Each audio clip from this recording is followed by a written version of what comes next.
What color wool is in front of me? Don't know. It's like an off yellow, whitish, almost like pea. Oh no. Give me a moment. I'm gonna find another color. Yeah. What color wool is this? Alright, hold that thought. So I've had a lot of fun with wool today. You know why? There has been quite some discussion on r/PhoenixSC regarding the new wool stairs update. And I made a video about that a couple of days ago, where I sort of talked about the deprecated wool colors that are no longer in the game. Things like chartreuse, spring green, capri, ultramarine, violet, rose. And now user Diegothon on r/Minecraft suggestions submitted that they really wanted to have these old colors added back to the game for this drop. Now personally, I don't think Mojang will actually do this. This requires a much bigger drop. There are far more implications than simply adding new wool colors. They have to add new beds, reimagining structured color palettes, sheep dyes, and everything else in between. And I believe this has sparked some inspiration in several people to incorporate even more wool colors in the game. And here's one example that really fascinated me. User Sarah the Sandwich posted a video on r/PhoenixSC where they made an unusual concept where they provided the capacity to have near infinite wool colors in the game. And I was fascinated by this because of how it's been done, and I really didn't know how it was done. They said it was made with a data pack and no resource packs. Now, if it was made with a resource pack, it's super easy to do, but this was done without a resource pack, and I struggled to figure out how this was done. Mojang should just cut the chase and give us 16,777,216 colors of wool. If you're confused about where this number comes from, it's 256 times 256 times 256. It's your R, G, and B, which is 2 to the power of 24. And after several hours of really hard work, exploring all avenues on Minecraft Wiki, I think I finally figured it out. So this is 16.78 million wool blocks being generated in front of your very eyes. But we will get back to that later. Okay, so now I come to this, a mysterious wool color that does not exist in the game. It's kind of like an in-between of this, maybe a bit of magenta, but it looks kind of funny. It doesn't really have the same level of contrast, but it's still a custom wool color that doesn't exist. Let me show you what's going on. All right, I'm gonna delete these two, and you're gonna notice the big subscribe button that you may have noticed in the last video. If I press it, I can enter an RGB value with an alpha value. The alpha value is color transparency, and that'll make a lot more sense once you see how all of this is being done. And if you haven't seen what this is a dialogue function, which is basically an interactive menu Minecraft added last year. And all we're gonna do here is type in a color code, and then with the data pack I wrote, it's going to simulate that color into a custom wool block. All right, so we're gonna go over here to the color picker, and we go to maybe like a magenta. We're gonna select this, apply that number, press done. And then if we place this white wool down in my hand, it becomes that color that I just set. Taken straight from the color picker. Oh my god. We'll do that again. It's kind of got a really weird...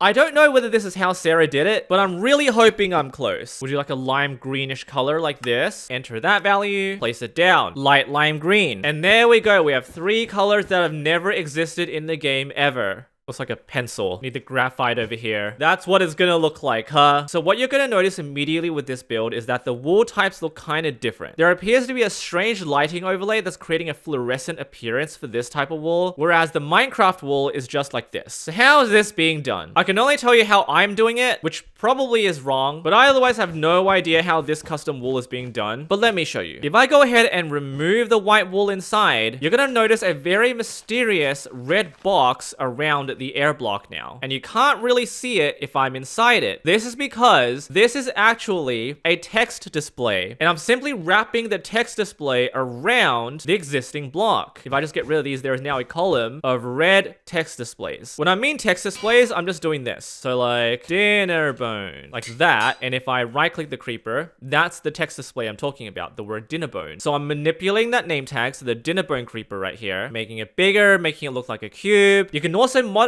the background color of the name tag, as well as the opacity. You can make the text display really dark, completely transparent, and that is exactly what the alpha value is for. I know it kind of seems insane, and I really don't think this is how it's being done by Sarah here, but it's the only way I can think of creating an infinite set of colors, or near infinite, because text displays can take every single color value possible. Okay, they just sent me the data pack. If you want to know whether I'm right, I'll leave that segment at the end of the video. First of all, this is a text display that I'm summoning. It's kind of like a small rectangle right now above the command block. Slowly but surely, it's going to become a cube. And then with some transformations, I'm going to rotate slowly the text display so it becomes a top and bottom face. I didn't realize I summoned 2, but here we go. And then here with the dialogue, you can input any color you want. I don't know what color that is, probably still magenta. And so if we press that, it becomes, oh, it's bright red, okay. I think something like this is super cool. And I'm pretty sure with some very basic modifications, you can make it look even more convincing. Because right now, it looks kind of fake. And in the video here, it looks a lot more convincing than what I'm doing. So I'm probably still doing something really wrong, but I still love the way this works. And a little bit of mathematical calculation in the background and 32 different custom wool blocks. I've now created a spectrum of 32 custom wool colors that have never existed in the game. And they look honestly like they have a light source inside them. What do you think, Dinnerbone?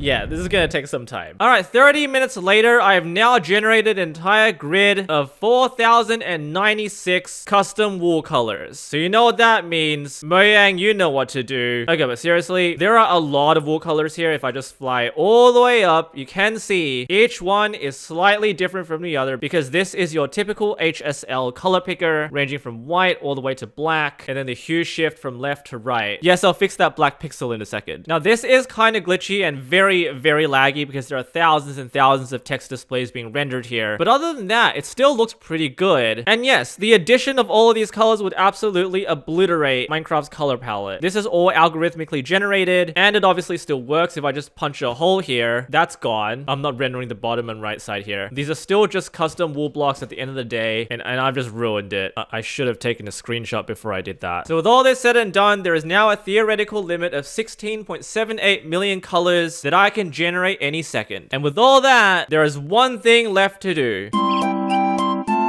I have in my hand a color picker, which is basically just a stick. We have a grid of several thousand colors over here and a white blank slate. And so we're gonna go over here and select one of the colors that we want. Let's say we want light blue. And just like that, it changes the entire color of the screen on the right side. We can do this as many times as we want. This is red. We can go pink, purple, dark blue, selecting the grays over here, light blue, white, green, yellow, all the way there for red. I mean, there's absolutely no point in me doing this. It's only because this is an entire grid that depicts all the colors that I want to select. And I just feel like someone would want me to do this. And so why not? So I have a stick here that's just raycasting all the colors that I can find. If I move my mouse all around this grid, it's calculating the ARGB values of the color that I'm looking at. And so I can go all the way down here for like a black. It is so glitchy. The rendering is not liking this. I have way too many text displays right now. It's still, if you look at it, just white wool. Anyway, I've completely gone off on a tangent now. So it's your move, Mojang. Are you going to add 16.5 million color blocks to the game?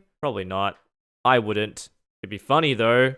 Alright, I have the data pack, and I just want to know how right I am, or how it's done. So if you go here and then select Atlas, you can change the block that you want. So we're just going to go with white wool as pertinent to this video, and then we can use a hex code. So this is really dark blue, or very vibrant blue. So we'll change this. We have the hex block with a color code and the preview of the color that I've selected. And then if we place it, it looks pretty much like what I would have expected. And then here is your regular blue wool. And so I think it is text displays. If we just do say at E, it's text displays. That's really cool though. They are using the actual sprite. I just overlaid it over the wall. Very elegant solution. Thanks for sending this over. This is really cool.